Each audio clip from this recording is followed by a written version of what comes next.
Ride the wave. That's only your face. Things are not the same. We've all gone insane. And I'm saying, this whole game is fictitious. Mainframes, friend, just stay in position.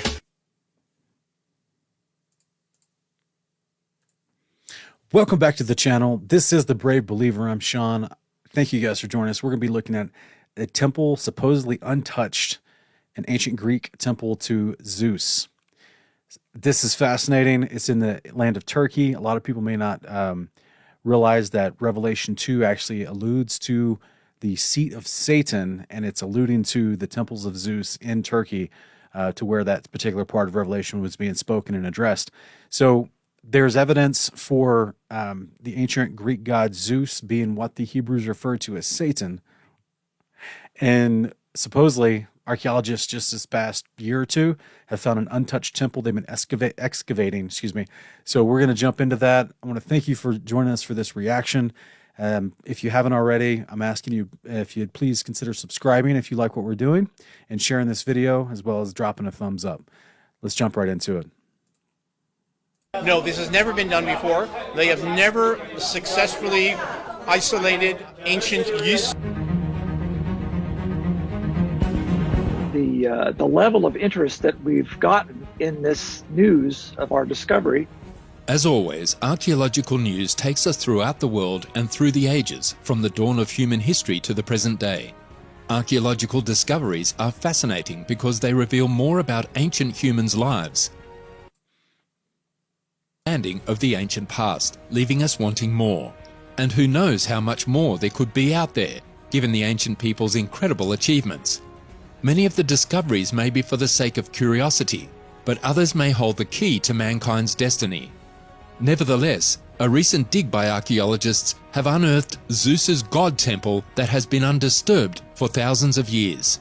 What mysteries do these ruins hold, and how significant is this discovery?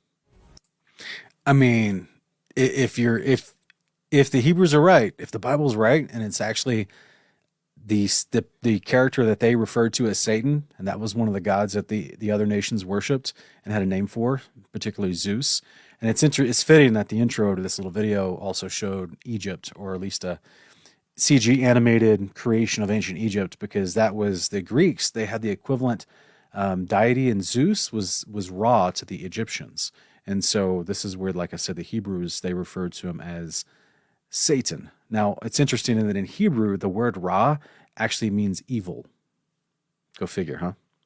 Stay with us until the end as we go through the most recent uncovered things about the ancient world of humans. Gate to Temple of Zeus unearthed in Turkey. Magnesia, an ancient Greek city in Asia Minor that is now part of Turkey's Aden region, was home to a great stadium, temples, and other artifacts. It has recently revealed another of its ancient treasures, the gate of a Zeus temple. Turkish archaeologists who have been digging Magnesia for decades recently rediscovered the temple's gate, which was discovered in the 1890s by a German archaeologist who reburied much of what he discovered. The location is not... I tell you what, I haven't seen a lot of archaeological dig sites in real life, but man, from what they show you in the movies versus some of these still photos, the real life dig site is extremely clean. It's like maybe they cleaned it up for the sake of the photo, but it's just hilarious when you see like an Indiana Jones movie and you just see dirt flying everywhere and it's just a mass of people in a big hole and you don't know what's going on. But like that looked really clean and well organized little dig site there. Distant from another temple devoted to the Greek goddess Artemis, which has already been unearthed. The entrance gate of the Temple of Zeus was discovered as part of an ongoing excavation in the Ortakla area. Now, fun little fact, a lot of people don't realize this, but to the ancient Greeks, Zeus and his supposed daughters were the avatars, or the personifications, the representations done by different female deities. Some of them like Diana or Artemis, and they were worshipped heavily in the same region as well. And they were the female personifications of what the Egyptians referred to as the Eye of Ra, the all-seeing Eye of Ra. And so it's interesting how the ancient world and their religions, they would personify certain things. Now, the Zeus character was supposed to be an actual person, an actual real character. He was the personification. He wasn't the personification. He was a literal character that supposedly interacted with people. But his eye of Ra, his particular Mount Olympus, this is what the Greeks called it, was personified in female deity form. And so it's interesting that they would worship that as well in the form of Diana, Artemis, and other female deities. Conducted by Ankara University Associate Professor Görkem Kokdemir. I have been working on the Magnesia excavation since 1998, Kokdemir told interviewers. According to Kokdemir, the valuable artifacts of the ancient Greek city of Magnesia were first discovered during the Ottoman Empire's final years. Karl Humann, a German archaeologist who also excavated in Bergama and other cities in western Anatolia. Wait a minute. That guy's name was Humann? Like human with two N's? And let me back it up a little bit. And supposedly he's the one that excavated the famous temple to Zeus that used to be in Germany, that Hitler had in Germany. Valuable artifacts of the ancient Greek city of Magnesia were first discovered during the Ottoman Empire's final years. Karl Humann, a German archaeologist who also excavated... Okay, yeah, makes sense. Not just German. More than just regular German archaeologist who specifically excavated this temple of Zeus and dedicated it to his Führer. So that's interesting. In Bergama and other cities in western Anatolia, excavated Magnesia from 1891 to 1892. According to Kokdemir, Humann was the first modern individual to discover the temple devoted to Zeus, but much of it was later reburied. He spent 2 years in Magnesia and dug up the Zeus temple, the one we rediscovered and is now in the news, in the Agora, Kokdemir told interviewers. It is significant because of architectural history. It is dated back to the 3rd century BC, one of the earliest temples of the Hellenistic period, he explained. As was common practice in that era, Humann simply carted off a significant portion of what he found and gave it to the government of his own country when he excavated the ancient city of Magnesia, which is okay, so it's going to show a map. Located in what is now the province of Aden in Turkey. This is what I was talking about. This is a map of what used to be called Asia Minor in biblical times. Then it became the Roman Anatolia, and then now it's considered Turkey.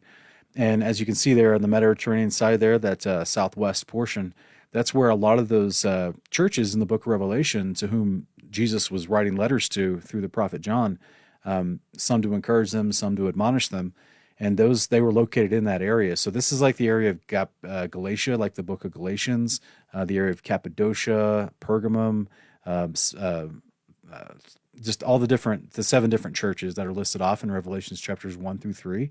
And so in chapter 2, it even talks about how Satan was going to come and the synagogue of Satan was going to persecute some of the people in a specific church, and that they were to remain faithful. Like Jesus was encouraging them, remain faithful because you're going to undergo persecution.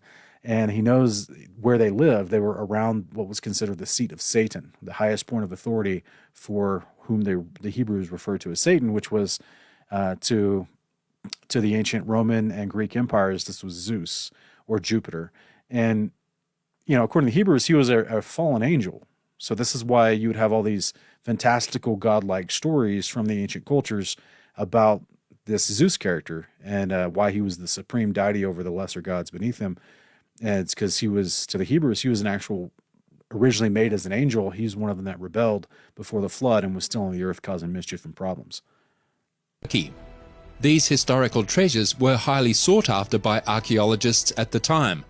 Kokdemir mentioned that Humann had exposed the structural components of this temple and that Humann had transported around 10% of the structure to Berlin. He took many goods to Berlin, such as sculptures and inscriptions, along with parts of the Zeus temple. He claims that visitors to the Pergamon Museum in Berlin can witness parts of the Temple of Zeus that stand at an unbelievable height of 5.5 to 6 meters, 18.37 feet today.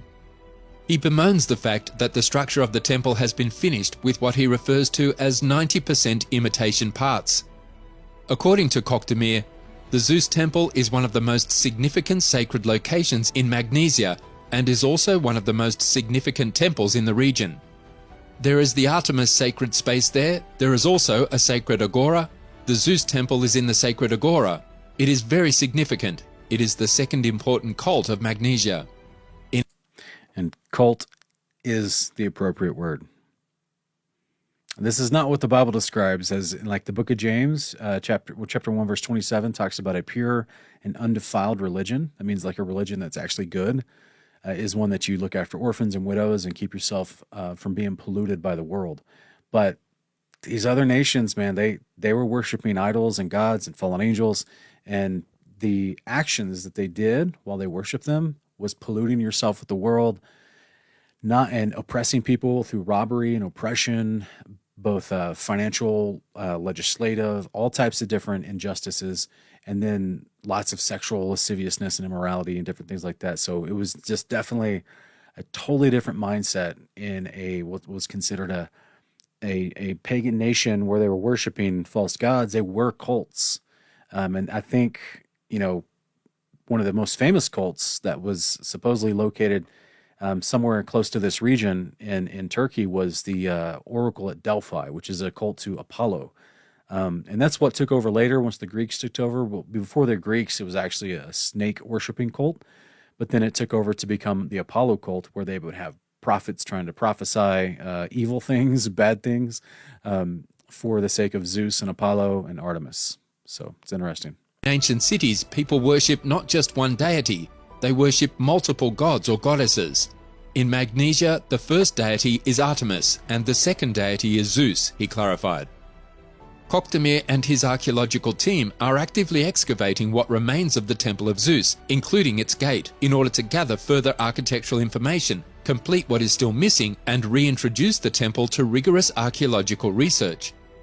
The Magnesia excavation team anticipates discovering 60 to 70% of the Temple of Zeus temple's original components. They intend to begin restoring the temple, adding pillars measuring 5 meters, 16.4 feet in height, and reconstructing the roof, making it a public site. The Temple of Artemis is the translation. They want to rebuild the Temple of Zeus for an attraction for people to come see. Do we think that's a good idea or a bad idea? I don't know. You guys tell me in the comments what you think. largest religious structure in Magnesia. Out of all the ancient structures, Koktemir claims it is the 4th largest temple in Anatolia, after Ephesus's Temple of Artemis. This was formerly regarded one of the 7 wonders of the world. The Temple of Artemis, built by Hermogenes, was his masterwork. According to Koktemir, one of the reasons Magnesia was so significant in ancient Greece was that in the 3rd century BC, 2,300 years ago, there were games organized that were the equivalent of the most important games in the Mediterranean region, the Delphi Apollo Games. Koktemir went on to say that there are still numerous sites in Magnesia that must be unearthed. While he and his colleagues anticipate that the Temple of Zeus will be restored to its former splendor in a couple of years, depending on funding, the Hippodrome, with its magnificent capacity of 50,000 spectators, will be the next stop for archaeologists. We may have to wait for 15 to 20 years to completely experience the amazing city that is Magnesia, but it will be worth it, he says passionately. A gruesome... Interesting. Well, tell me what you guys think. This is